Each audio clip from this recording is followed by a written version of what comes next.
بسم اللہ الرحمن الرحیم۔ السلام علیکم ورحمۃ اللہ۔ آج کی ویڈیو میں ہم آپ کو حضرت ابو بکر صدیق رضی اللہ عنہ کی زندگی کے بارے میں بتائیں گے، جو اسلام کے پہلے خلیفہ تھے۔ حضرت ابو بکر صدیق رضی اللہ عنہ کی زندگی اسلام کے لیے ان کی خدمات اور خلافت کے دوران ان کی حکمت عملی ہمارے لیے مشعل راہ ہیں۔ حضرت ابو بکر صدیق رضی اللہ عنہ کا اصل نام عبداللہ بن عثمان بن عامر تھا۔ آپ کا تعلق قریش کے معزز خاندان بنو تیم سے تھا اور آپ مکہ مکرمہ میں 573 عیسوی میں پیدا ہوئے۔ آپ کے والد کا نام عثمان تھا جو ابو قحافہ کے نام سے مشہور تھے، اور آپ کی والدہ کا نام سلمہ تھا جو ام الخیر کے لقب سے جانی جاتی تھیں۔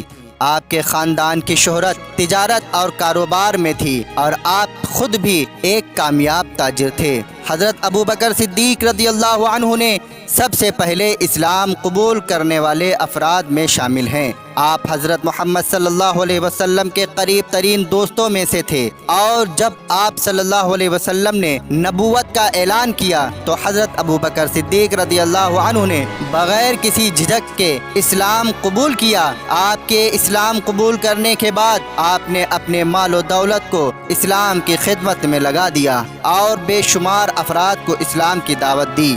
حضرت ابو بکر صدیق رضی اللہ عنہ کا حضرت محمد صلی اللہ علیہ وسلم کے ساتھ ایک خاص تعلق تھا۔ آپ دونوں کے درمیان گہری دوستی اور اعتماد تھا۔ غار ثور کے واقعے میں حضرت ابو بکر صدیق رضی اللہ عنہ کی قربانی اور اخلاص کی مثال ملتی ہے۔ ہجرت کے دوران حضرت محمد صلی اللہ علیہ وسلم کے ساتھ غار ثور میں پناہ لی۔ اس واقعے میں حضرت ابو بکر کی حفاظت اور محبت کی کہانی ہمارے دلوں کو چھو لیتی ہے۔ جب حضرت محمد صلی اللہ علیہ وسلم نے مکہ سے مدینہ کی طرف ہجرت کی تو حضرت ابو بکر صدیق نے ان کے ساتھ ہجرت کی۔ مدینہ پہنچنے کے بعد آپ نے انصار اور مہاجرین کے درمیان بھائی چارے کو فروغ دینے میں اہم کردار ادا کیا۔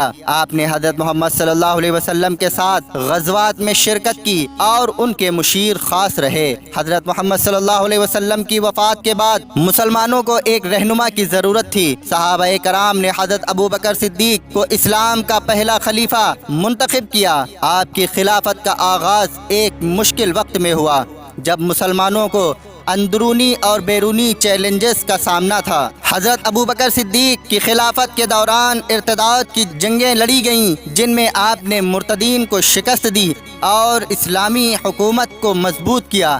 آپ نے اسلامی فتوحات کی شروعات کی اور اسلام کو عرب کے مختلف علاقوں میں پھیلایا۔ آپ نے یمامہ کی جنگ میں مسیلمہ کذاب کے فتنے کو ختم کیا اور اسلامی ریاست کی بقا کو یقینی بنایا۔ حضرت ابو بکر صدیق نے اسلامی ریاست کی سرحدوں کو وسعت دی۔ آپ کے دور میں عراق اور شام کے مختلف حصوں کو فتح کیا گیا۔ خالد بن ولید رضی اللہ عنہ اور دیگر صحابہ کی قیادت میں اسلامی فوجوں نے رومی اور فارسی افواج کو شکست دی اور اسلامی ریاست کو مضبوط کیا۔ حضرت ابو بکر صدیق نے اپنے دور خلافت میں انتظامی اصلاحات کی۔ آپ نے عدالتی نظام کو مضبوط کیا اور اسلامی معاشرتی نظام کو بہتر بنانے کے لیے مختلف اقدامات کیے۔